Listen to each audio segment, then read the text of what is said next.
Hello friends, teach with Karan sir के YouTube channel पर एक बार फिर से आपका हार्दिक स्वागत है। CMA intermediate financial accounts paper number 6 और इसमें हम ब्रांच अकाउंट्स कवर कर रहे हैं। ब्रांच अकाउंट से प्रीवियस 2 लेक्चर्स के अंदर हमने बेसिक कंसेप्ट को कवर किया था और प्रीवियस में हमने डेटर्स मेथड्स के आधार पर हमने कवर एक क्वेश्चन हमने सॉल्व किया था। इलिस्ट्रेशन नंबर 1 में जब कोई हेड ऑफिस सर अपनी ब्रांच को एज ए कॉस्ट प्राइस पर अगर कोई गुड्स ट्रांसफर करती है तो उस समय हम ब्रांच अकाउंट कैसे प्रिपेयर करेंगे वो हमने प्रीवियस सम के अंदर सॉल्व किया था। आज हम बात करने वाले हैं कि सर अगर कोई हेड ऑफिस अपनी ब्रांच को एज ए इनवॉइस प्राइस पे गुड्स ट्रांसफर कर रही है तो उस समय सर हमको स्टॉक रिजर्व कैसे क्रिएट करना है, उसकी एंट्री कैसे होगी, वो आज हम इलिस्ट्रेशन नंबर 2 के अंदर कवर करने वाला है। सर बहुत इंपॉर्टेंट है ये वाला जो क्वेश्चन है, ये आपके एग्जाम में सर आ सकता है, तो इसके ऊपर आप ज्यादा फोकस करिएगा। आराम से स्टेप बाय स्टेप सर एक एक चीज मैं आपको यहाँ पे कवर करवाऊंगा, एंट्रीज भी मैं आपको बताऊंगा ताकि आपको कोई भी कंफ्यूजन ना हो। चलिए सर, सबसे पहले इलिस्ट्रेशन नंबर 2 को पढ़ते हैं, क्या लिखा हुआ। As limited sends goods to Siliguri branch accounts is the invoice price, so as to show 20% of such invoice price। अब से जो भी गुड्स उन्होंने सेल्स ट्रांसफर किया है, किसने, हेड ऑफिस ने अपनी ब्रांच को, उसमें जो भी गुड्स ट्रांसफर किया है उसमें 20% प्रॉफिट है और 80% उसकी कॉस्ट है। अब सर यहां पर अगर हम ब्रांच की बात करते हैं तो सर ब्रांच उनका कोई पर्सन नहीं है, उनका कोई कस्टमर नहीं है कि जो कि इनवॉइस प्राइस पे उनको गुड सेल्स करेंगे। तो हमें क्या करना होगा सर, हमें जो इनवॉइस प्राइस है उसको हमें सेपरेट कर देना है, हमको इसको क्या करना है सर, हटा देना है, तब जाके आपका एक्चुअल में ब्रांच का प्रॉफिट निकल के आएगा। Okay, branch sales are partially on cash and partially on credit. For the following details, prepare branch account in the books of the head office। Sir head office की books में हमें Siliguri branch का accounts prepare करना है। और हमने देखा था कि सर ये डिपेंडेंट ब्रांच है, सब कुछ डिपेंड करता है सर अब हेड ऑफिस पे। हेड ऑफिस अगर कोई एक्सपेंसेस करेगा तो ही इसका एक्सपेंसेस होगा, अदरवाइज अपने पैसों से कोई भी एक्सपेंसेस नहीं करेगा। और जो भी जहां से भी केस रिसीव होगा एज इट इज सीधा ट्रांसफर कर दिया जाएगा हेड ऑफिस को। ओके, चलिए सबसे पहले लिखा हुआ sir opening stock at branch, opening stock branch is 8000, closing stock at branch is invoice price 8500, good sales to branch at cost price. अब सर यहां पर आपको ध्यान से समझना है सर, ये जो पॉइंट्स लिखा हुआ है ये लिखा हुआ है सर कॉस्ट प्राइस पे। अब यहां पर सब कुछ सर इनवॉइस प्राइस पे और ये सर कॉस्ट प्राइस पे है, तो इसको भी हमको इनवॉइस प्राइस में कन्वर्ट करना पड़ेगा। क्यों? क्योंकि सब कुछ सर सेम सेम होता है। Goods returned to head office at invoice price. Cash received from customer. Discount allowed to customers. Cash closing balance of debtors and opening balance of debtors. Sir sales हुआ है, credit sales 6,80,000, cash 1,10,000, bad debts 2,02,000, return from customer 14,000 and sundry branch expenses 1,50,000। अब sir आपको ये data दे रखा है, उस data के आधार पर सर हमको ब्रांच अकाउंट्स प्रिपेयर करना। हमने यहाँ पर हम ब्रांच अकाउंट्स का नॉर्मली परफॉर्मा हमने रेडी किया हुआ। सबसे पहले आपको क्या करना है सर, सबसे पहले यहां पर आपके जो ओपनिंग है ये आपको डाल देना है। ओपनिंग स्टॉक, तो यहां पर हम लिखेंगे sir opening stock, opening stock कितना अमाउंट है सर 8000 रुपीज, तो यहां पर 8000 हमने ओपनिंग स्टॉक पेश किया। ओके, अब ध्यान से समझना। दूसरा है सर यहां पर ओपनिंग स्टॉक ऑफ डेटर्स, क्योंकि डेटर्स के भी हमें ओपनिंग स्टॉक डालने पड़ेंगे सर, तो डेटर्स के ओपनिंग बैलेंस है सर 1,00,000 रुपीज। क्लियर है? चलो अब सर यहां पे ध्यान से समझना, जो भी स्टॉक है, क्या है सर यहां पे जो भी स्टॉक है उस स्टॉक में 20% प्रॉफिट इंक्लूड है। अब यहां पर क्या है सर, वर्किंग नोट नंबर 1, ये वर्किंग नोट सर हम हमारे लिए बना रहे हैं ताकि आपको इजीली अच्छे से समझ में आए। क्या है सर, ये जो स्टॉक है ओपनिंग स्टॉक यहां पर जो आपको दे रखा है, ये ओपनिंग स्टॉक कितने का है सर 8000 का। अब इस ओपनिंग स्टॉक में सर 20% प्रॉफिट इंक्लूड है। अब इस प्रॉफिट को अगर हम कम करेंगे, इस प्रॉफिट को अगर हम कम करेंगे तभी जाके सर एक्चुअल कॉस्ट आएगी उसकी। तो कैसे करना होगा सर, ये 8000 रुपीज का 20% कितना होता है, 20 डिवाइडेड बाय 100, 5, तो 8000 डिवाइडेड बाय 5, तो ये आता है 16, यानी कि sir 8000 into 20 divided by 100। Sir कितना अमाउंट आता है? 1600। 1600 रुपीज का प्रॉफिट सर उस स्टॉक में इंक्लूड है। हमें क्या करना है सर? उस प्रॉफिट को अलग से ट्रांसफर, यानी कि इस प्रॉफिट को हमको स्टॉक रिजर्व में ट्रांसफर करना है। जब भी सर आपका कोई प्रॉफिट होगा उसको आपको कहां पे ट्रांसफर करना है सर? स्टॉक रिजर्व में। तो एंट्री क्या हो जाएगी? Simple, stock reserve account debit. जब भी कोई ओपनिंग स्टॉक का प्रॉफिट हो, ओपनिंग स्टॉक का प्रॉफिट हो तो स्टॉक रिजर्व डेबिट होगा। डेबिट 1600 टू ब्रांच अकाउंट, जो भी सिलीगुड़ी ब्रांच है ये अकाउंट से क्या हो जाएगा? क्रेडिट हो जाएगा। ओके, तो यहां पर सर हम इधर ट्रांसफर करेंगे sir stock reserve. Stock reserve कितना अमाउंट है सर? 1600। आई होप कि आपको ये सर क्लियर हो रहा है।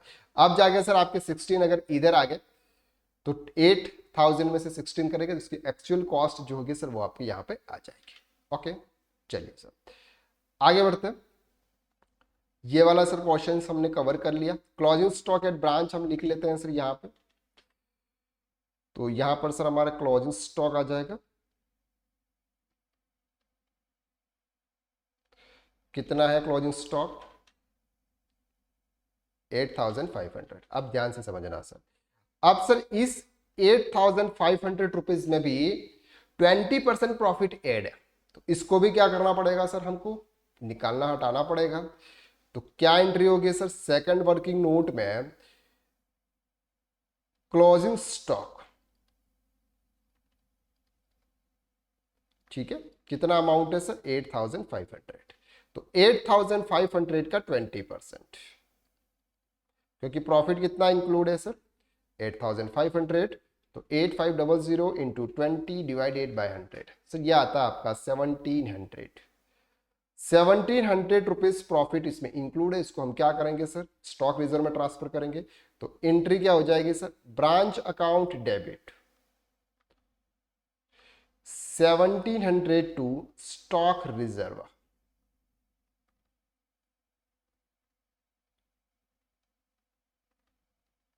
ओके सर, ये एंट्री होगी। तो यहां पर सर हम ब्रांच अकाउंटिंग को स्टॉक रिजर्व के रूप में डेबिट कर देंगे।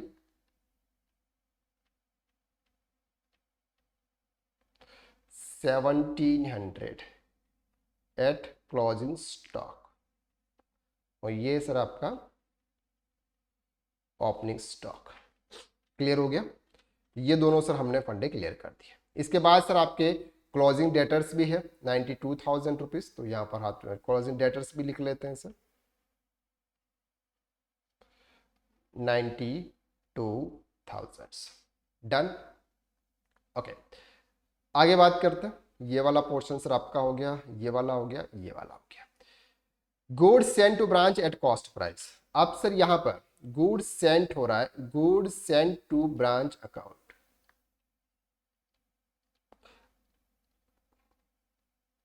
अब सर ध्यान से समझना, यहां पर सर वैल्यू कितनी है? 4,80,000।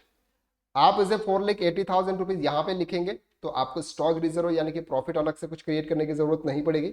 लेकिन सब कुछ सर इनवॉइस प्राइस पे है, तो यहां पर भी आपको क्या करना पड़ेगा सर? 80 divided by 100। ये कितना परसेंट है? 80% है, क्योंकि 20% उसमें प्रॉफिट हमको ऐड करना पड़ेगा। तो वैल्यू कितनी आ जाएगी सर? 4,80,000 into 80 divided by 100। तो ये आता है सर आपका, ऐसे कैसे हो गया?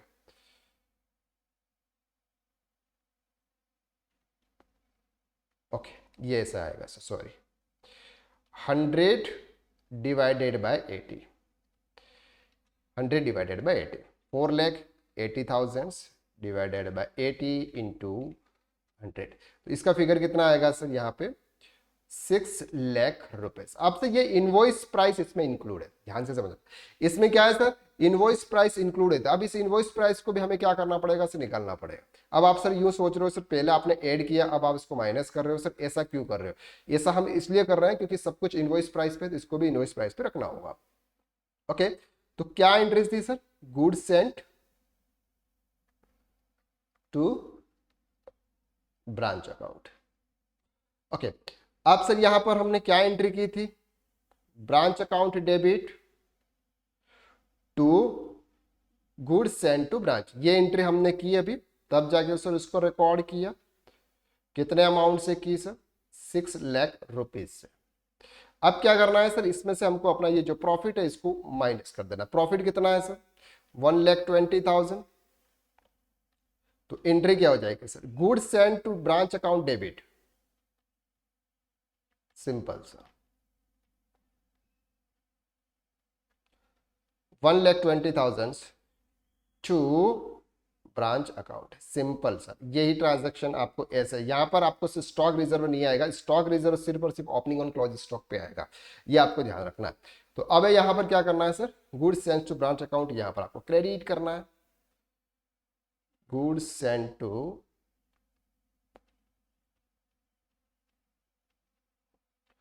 $1,20,000। आई होप यहां तक आपको क्लियर हो रहा है। चलिए सर आगे बात करते हैं, ये वाला सर पोर्शन हमने अभी कवर कर लिया। Goods return to head office at invoice price. अब सर ये जो गुड्स है वो हेड ऑफिस को अब रिटर्न कर रहा है। सबसे पहले तो एंट्री क्या होगी उसको कवर करते हैं। 4 नंबर, सबसे पहले एंट्री को समझो, गुड्स रिटर्न टू यानी कि goods send to branch account,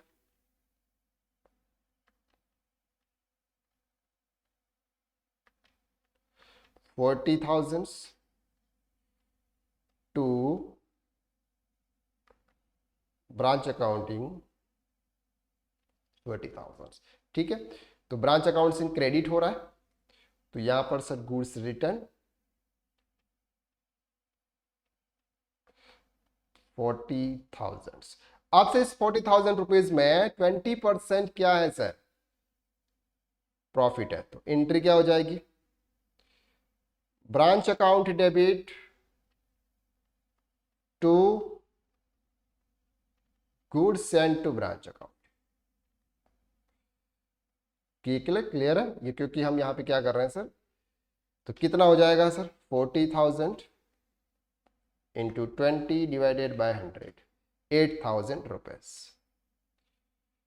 8,000 हम क्या करेंगे सर, ट्रांसफर कर देंगे ब्रांच अकाउंटिंग में। तो ये क्या हो रहा है सर, डेबिट हो रहा है, तो यहां पर लिखेंगे sir profit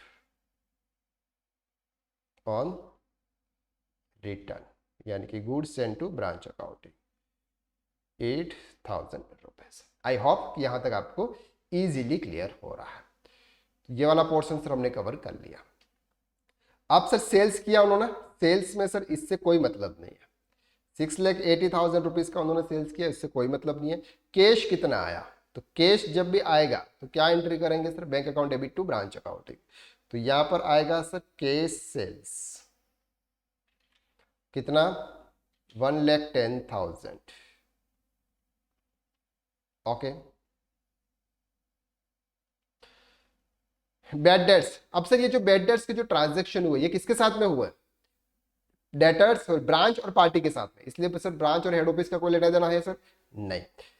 returns from customer, sir customer से रिटर्न आया, उससे कोई कनेक्शन है क्या, आंसर इज नो, क्योंकि कस्टमर से रिटर्न आया ये ब्रांच और कस्टमर के बीच के ट्रांजेक्शन है, हमें हेड ऑफिस और ब्रांच के ट्रांजेक्शन रिकॉर्ड करने हैं, इसके लिए ये दो ट्रांजेक्शन सर रिकॉर्ड अभी यहां पर नहीं होंगे, ये जो दो ट्रांजेक्शन है ये रिकॉर्ड नहीं होंगे।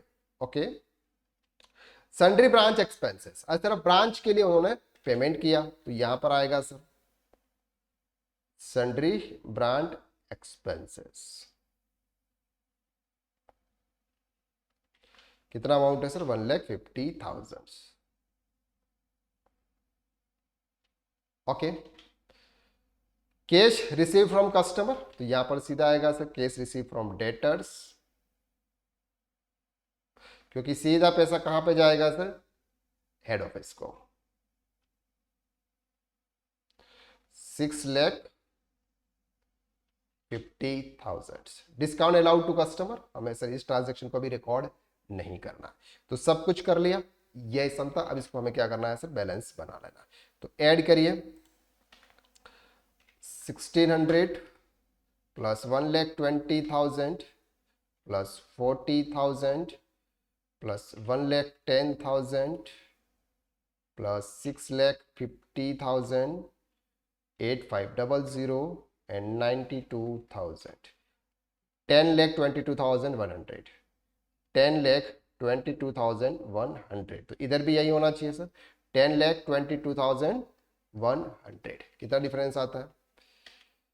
8,000 plus 1 lakh plus 1,700 plus 6 lakh plus 8,000 plus 1 lakh 50, 8,67,700 minus 10,21,00, 1,54,400, 1,54,400। तो ये आएगा sir net profit, general PNL में ट्रांसफर करेंगे। आई होप कि सर ये वाला सम्स आपको इजी तरीके से समझ में आया। अब सर यहाँ पर आपको एक चीज कंफ्यूज कर रहा होगा कि सर इसको हमने ऐड क्यों किया। हमने इसलिए इसको यहाँ पर ऐड किया कि नेक्स्ट टाइम अगर आपका भी यहाँ पर कोई इस तरह का सम आता जिसके अंदर ये इनवॉइस प्राइस, या तो आपको ऐसे कॉस्ट प्राइस पे दे रखा है, लेकिन अगर इनवॉइस प्राइस पे अगर दे रखा होता तो उस समय आपको क्या करना होता सर, ये आपको यहाँ पे ट्रांसफर करना होता, सेपरेट करना होता। तो अगर यहाँ पर ये डेबिट है तो उसको ट्रांसफर करके क्रेडिट में ले जाएंगे, अगर ये क्रेडिट है तो इसको ट्रांसफर करके यहाँ पर डेबिट में ले जाएंगे। बस ये करना है, थोड़ा सा दिमाग आपको यहाँ पे लगाना है। बहुत ही इजी है ब्रांच अकाउंटिंग, धीरे धीरे और इजी होता जाएगा। तो आज के लिए हम इतना रखते हैं, बाकी फिर मुलाकात करते हैं हम नेक्स्ट समय। सर थोड़े दिनों बाद, थोड़े टाइम से बाद सर हम इसको लाइव भी क्लासेस करने वाला है, ताकि रेगुलरली 1 से 1.5 घंटे की हम क्लासेस लेंगे ताकि वो रेगुलरली क्लास ज्वाइन कर पा। चलिए, so thank you so much, bye bye, take care.